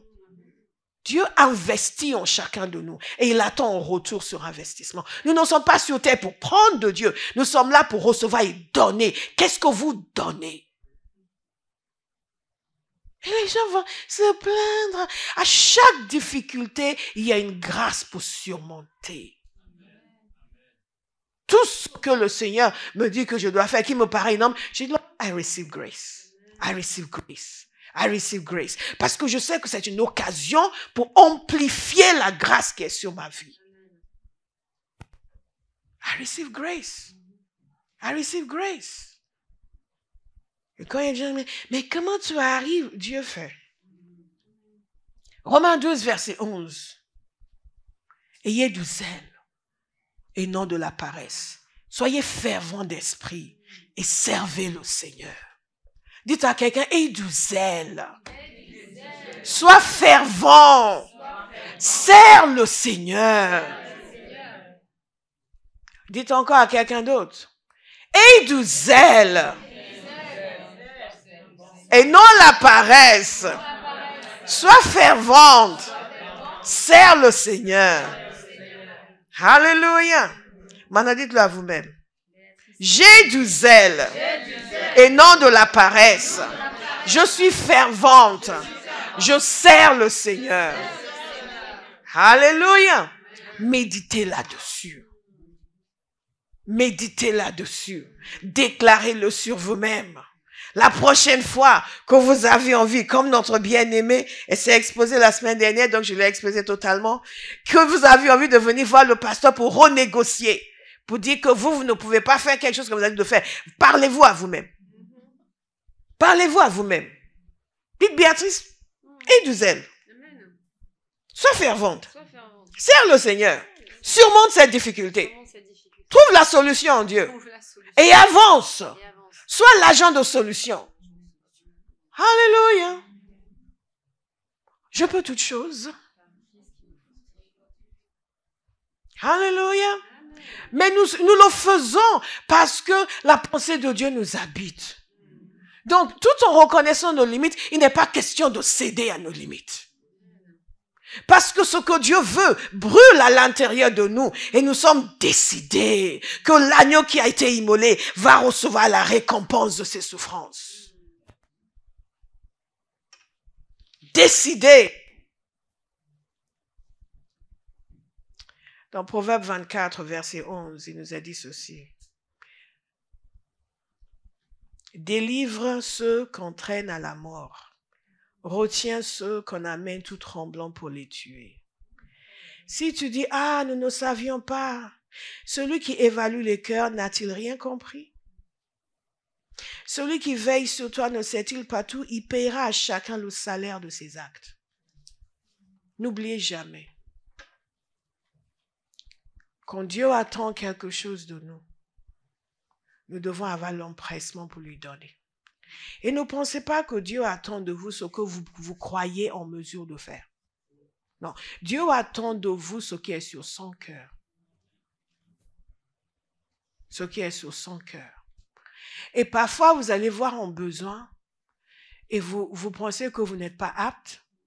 Et vous allez crier à Dieu qui vous rende apte. Parce qu'il faut que quelqu'un réponde à ce besoin. Ça, c'est des gens qui ont compris le cœur du Père. La majorité des gens vont non seulement se désister, mais se plaindre. Pourquoi on me demande ça? Pourquoi je sais? Non, non, non, non, non. N'oubliez jamais. C'est le Seigneur Christ que nous servons. C'est le Seigneur Christ que nous servons. C'est le Seigneur Christ que nous servons. Ce même Jésus à qui nous allons demander de l'aide, c'est lui qui nous demande de l'aide. Non pas que nous puissions aider Dieu, mais il agit sur terre avec des humains. Si vous ne lui dites pas oui, pourquoi voulez-vous qu'il vous dise oui à vous? C'est parce que les gens n'ont pas compris les intentions de Dieu. Les gens n'ont pas compris ce qui est sur le cœur de Dieu concernant son Église. Ils pensent que la volonté de Dieu, c'est pour eux. Non, la volonté de Dieu, c'est pour le Fils de Dieu. Que tout soit réuni sous l'autorité de Christ. C'est de bâtir son Église. Et nous en faisons partie. Notre importance n'est pas quelque chose qui est unique, nous séparément, élevé et exalté par Dieu. Non, c'est l'Église. Non, non, non. C'est Dieu bâtit son Église et nous en faisons partie. Quelqu'un est là encore ce matin? Vous êtes encore là. Et donc, qu'est-ce que nous faisons? Nous nous repentons de l'indifférence. Nous nous repentons de l'indifférence. Ne justifiez pas votre indifférence en arguant votre indifférence. Non, je suis pas méchant, c'est juste, je suis juste comme ça. Justement, il faut te repentir du fait que tu es comme ça. Parce que le fait d'être comme ça, c'est le résultat d'une résistance à une action du Saint-Esprit dans nos cœurs. Le Saint-Esprit nous amène toujours à vouloir ce que Dieu veut. Donc, quand nous n'y sommes pas, c'est qu'à un moment donné, nous avons résisté ou nous avons écouté les mauvaises personnes. Le pasteur va prêcher quelque chose, quelqu'un va poser une question à quelqu'un, la personne va essayer de le conseiller en relativisant ce que le pasteur a dit. Si vous voulez que votre vie n'aille pas dans le sens de Dieu, écoutez les gens qui relativisent. Qui dit, oui, bon, le pasteur dit ça, mais tu vois, il faut quand même se dire, il faut quand même avoir de la sagesse. Non, je ne contredis pas ce qui a été enseigné. Mais tu vois, moi, après toutes ces années dans l'église, j'ai quand même vu que parfois les serviteurs de Dieu, bon, ils parlent de l'idéal, hein, ils ont raison, hein, mais en réalité, à chaque fois que quelqu'un vous dit une réalité qui est contraire à la parole de Dieu, cette personne parle pour le diable. Yeah. À chaque fois que quelqu'un vous dit qu'il faut être réaliste, en d'autres termes, ne suis pas à la lettre ce que dit la parole. Suis-moi à mes pensées charnelles. Fuyez la personne. Allez vers des gens qui vont vous pousser dans l'excellence de la parole. Si Dieu l'a dit, c'est qu'il a des ressources pour nous. Cours, prie, jeûne, tout ce qu'il faut. Demande au Seigneur de t'amener à penser comme lui. Malheureusement, nous avons beaucoup de gens qui eux-mêmes n'ont pas adopté la pensée de Dieu et qui encouragent les autres à relativiser. Relativiser.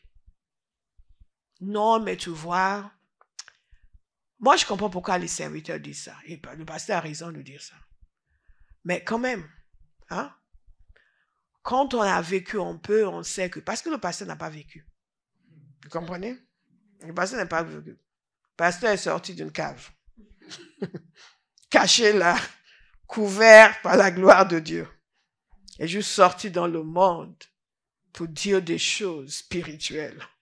Et ensuite retourner dans sa cave. Et ne vit pas dans cette vie comme nous autres. Donc ça, les pasteurs, ils parlent de leur hauteur. Oui, parce qu'ils habitent au ciel. Donc de leur hauteur, là au ciel, ils parlent. Ils descendent de temps en temps voir le commun des mortels. Ils vous disent des choses profondes. Après, ils retournent au ciel. Donc, on ne peut pas les écouter parce qu'en réalité, ils ne connaissent pas la réalité. Si vous écoutez des gens qui vous induisent dans l'erreur, c'est que vous voulez être dans l'erreur. Même quand on est nouveau converti, l'Esprit de Dieu à l'intérieur de nous nous dit n'écoute pas ça, n'écoute pas ça. Toute erreur que nous avons acceptée est une erreur qui nous a plu. Est-ce que vous me suivez?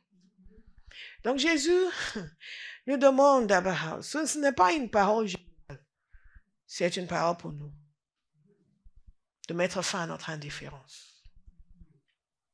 Et tout ce que nous avons prié ce week-end est très important.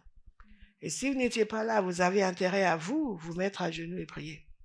Parce que certainement les autres sont passés dans une dimension où vous êtes absent. Ah, pasteur, il ne faut pas dire ça, il faut le dire. Dites, pasteur, il faut le dire. Pasteur, il faut le dire. Je vais le dire. Je vais le dire. Sinon, je vous mentirai. Il vaut mieux que vous me trouviez Dieu plutôt que de me trouver menteuse. Amen. Alléluia. Alléluia. Mais aussi, l'autre versant, c'est celui-ci. La méditation de la parole. Pour absorber la pensée de Dieu. Pour dire, ta manière de voir l'église, c'est comme ça que je dois voir l'église. Ta manière de voir ma vie, c'est comme ça que je dois voir ma vie. Les choses qui sont importantes pour toi doivent être importantes pour moi. Et je vais méditer dessus jusqu'à ce que ma pensée change. Notre bien-aimé, ne serait-ce juste hier, et les versets que nous avons médités, que nous avons déclarés, déjà ce matin, ça a déjà commencé à opérer en elle. Imaginez ce qui va se passer quand elle va commencer à méditer sur la pensée de Dieu pour elle, sur la terre, pour son Église. Tout ce qui va changer. Toutes nos actions sont le reflet d'une conviction qui est en nous. Tout ce que nous faisons reflète ce que nous pensons réellement. Et ce que nous ne faisons pas reflète ce que nous ne pensons pas. Ou quelque chose d'opposé que nous pensons. Oui, mais moi je suis. Change ce que tu es. Il est important pour nous de nous repentir. L'indifférence est un péché. Celui qui sait ce qui est bien et qui ne le fait pas, nous dit la parole, commet un péché. Dans Apocalypse 3, 19, la parole de Dieu nous dit, moi je reprends et je corrige tout ce que j'aime. Considérez cela comme une correction.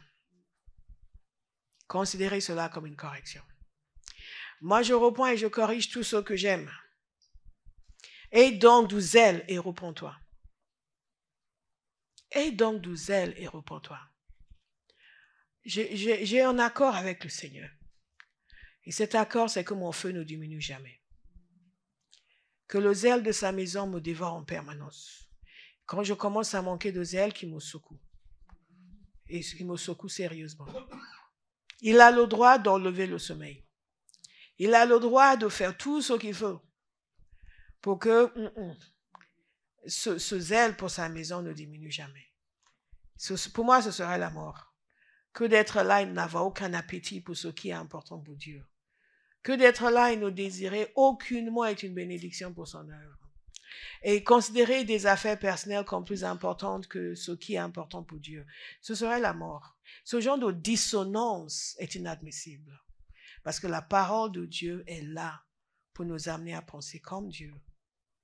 Et encore une fois, je veux encourager chacun à être imitateur de Christ. Mesurez vos pensées, mesurez vos actions par Jésus. Est-ce que Jésus aurait pensé comme ça? Est-ce que Jésus aurait agi comme cela? Ne cherchez pas à imiter le frère ou la sœur qui n'est pas sérieux. Imitez Jésus. Amen. La parole de Dieu nous dit de nous repentir de notre indifférence. Parfois, vous voyez les gens qui sont indifférents au cœur de Dieu, indifférents au péché, indifférents au service qu'il attend d'eux. Ils sont tranquilles. Ils n'observent pas Dieu, mais ça ne le dérange pas du tout. Parfois, vous avez des gens qui sont indifférents par rapport à leur propre indifférence. Donc, il y a des gens qui ne savent même pas qu'ils sont indifférents, ils sont juste indifférents. Certains savent qu'ils sont indifférents, mais ils sont indifférents vis-à-vis de leur indifférence. Ils savent qu'ils sont indifférents, qu'ils ne sont pas censés être indifférents, mais ils ne font rien. Et d'autres sont indifférents vis-à-vis des conséquences de leur indifférence. Notre indifférence envers l'œuvre de Dieu conduit à des dégâts. Parfois, nous-mêmes, nous provoquons des dégâts par les choses que nous faisons ou que nous faisons mal. Et nous pouvons aussi être indifférents aux dégâts que nous avons causés. Et ça, c'est le degré de cécité qui habite les chrétiens. Nous avons vu des gens, nous étions contents. Tout le monde était content de voir ces personnes qui sont venues. Mais ces personnes qui sont venues parce que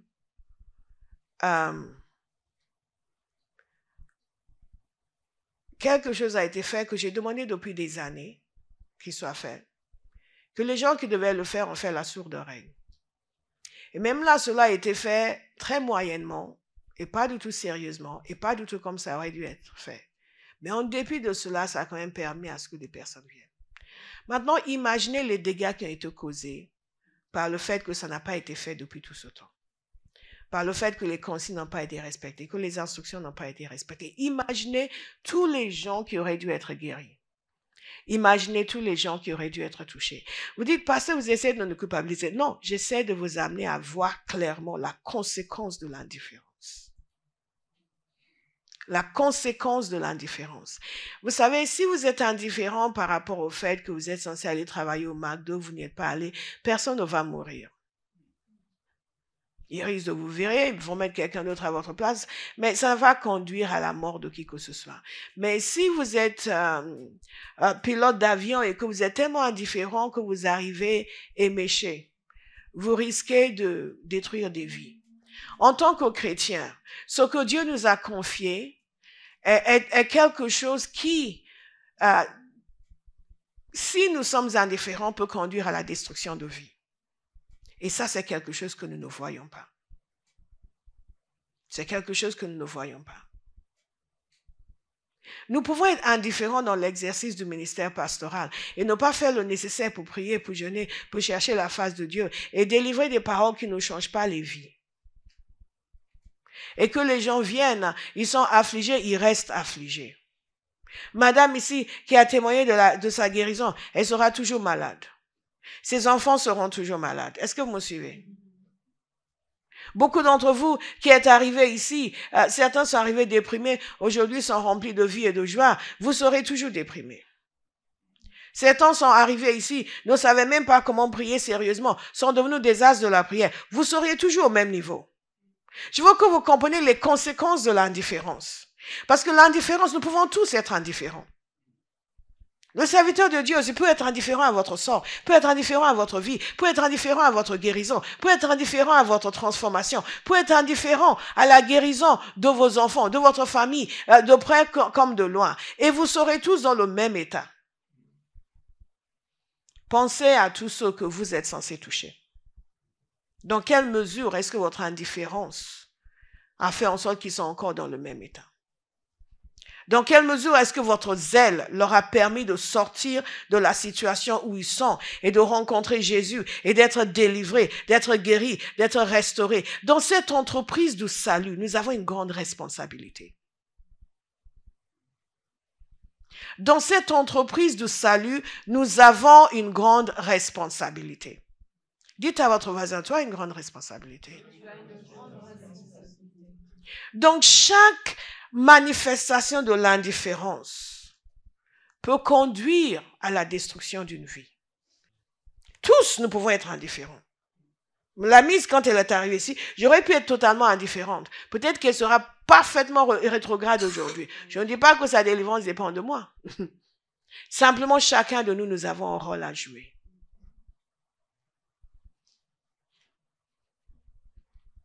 Et vous aviez pensé en commençant que ce message était pour vous chatouiller. N'est-ce pas? Non, pas du tout. Je vous ai dit que le diable ne triomphe pas parce que les gens sont, parce qu'il est très actif, mais parce que nous ne sommes pas actifs. Nous étions tous contents de voir la joie de ces bien-aimés hier, n'est-ce pas? Et si vous saviez le dossier de l'une d'entre elles qui s'était avancée, vous allez dire, quel que soit ce que ça coûte pour pouvoir toucher quelqu'un comme ça, le jour on veut la chandelle. Ce qui était terrible, c'est que ce n'était pas que elle, sa sœur aussi. Les deux. Les deux. Et ce n'était pas que physique. Ça allait très loin, même dans le spirituel. Des choses affreuses. Quel que soit ce que ça nous demande, de pouvoir arriver jusqu'à des personnes comme elle, le jeu en vaut la chandelle. Beaucoup d'entre nous ici, nous avons été délivrés de choses affreuses. Alors, de quel droit vous êtes indifférent vis-à-vis d'autres personnes qui ont besoin d'être délivrées de choses affreuses? L'une d'entre elles, c'est un témoignage qu'elle a vu. Quand elle a vu ce témoignage, elle a dit, je vais venir. Maintenant, de quel droit, toi, tu vas être indifférente? De quel droit? Quand il y a des gens qui vivent, et pire encore que ce que tu as vécu, de quel droit tu ne vas pas t'impliquer massivement pour que ces gens soient touchés et qu'ils reçoivent ce que tu as reçu, qu'ils reçoivent ce que ta famille a reçu? Je vais vous inviter à réfléchir. Réfléchissez sur ce que Dieu a fait pour vous personnellement. Et vous demandez de quel droit vous, maintenant vous allez vous ménager aux dépens des autres. Prions.